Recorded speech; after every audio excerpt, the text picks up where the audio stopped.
We're going to do some mowing today with the John Deere 5060 paired up with the Frontier RC2084.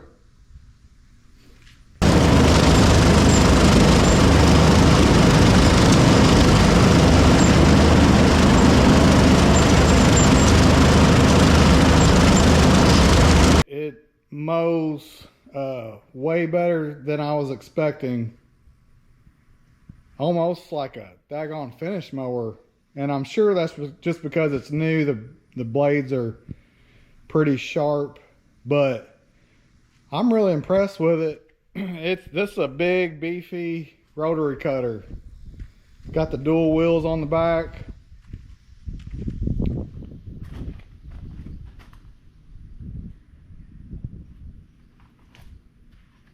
Not super loud. The PTO shaft's kind of a pain to hook up. It's heavy, understandably so. It needs to be a little beefy.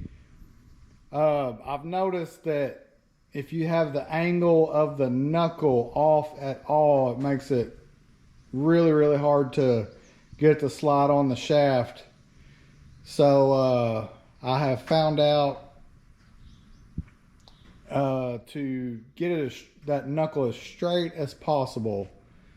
I normally run a chain on a rotary cutter, and I could be wrong about this, but I've just noticed that with this mechanism here, you know, it shifts to kind of give when angles change or anything. Instead of putting that pressure on the PTO shaft, this actually adjusts on the fly.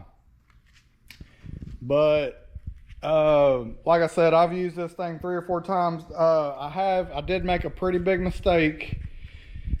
The drawbar right there, you can see I bent it. I bent this little skirt, which I'm sure I can straighten it out pretty easy. Probably use a jack, maybe a pipe wrench or something. But when these arms are fully retracted, of course the implement here is a lot closer, and depending on your angle, when I raised this all the way up, the lip caught the tow bar here and it bent it. And I was not expecting that at all, because I'd already raised it up, like watching for my clearances several times. And it would raise it all the way up, you know, for when I'm going down the road a little bit or something. But in this particular case, I was kind of on an incline, and when I went to raise it up, the back wheels here didn't come up off the ground, and I couldn't figure out why. So of course, stupid me, I was like, well, let's just raise it a little more. And sure enough, I bent that little lip. But I tell you what, it's a hot one here in central Kentucky, as I know it is throughout most of the country. Today's July 20th, but we're gonna get all the fluids checked and everything on the tractor. I will say also that this 5060 has done a phenomenal job pulling this rotary cutter. I'd say this is probably about as big as you'd want to go on a 3-point hitch rotary cutter. Probably want to move up to the drawbar one. But it's a big jump in price too. But as far as size, I probably wouldn't want to go much bigger than this on a 3-point hitch rotary cutter. But this 5060E has done a phenomenal job with this rotary cutter. We got no like crazy steep hills. We got some gently rolling land, which you'll see more of when we get out here and start cutting. But we're going to get the John Deere fired up, and then we'll catch you back out here in the pasture.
tall this stuff is from up on the tractor.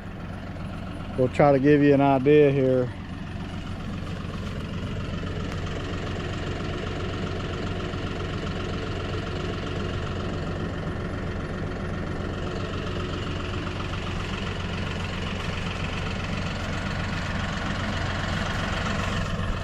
Ooh, it's hot.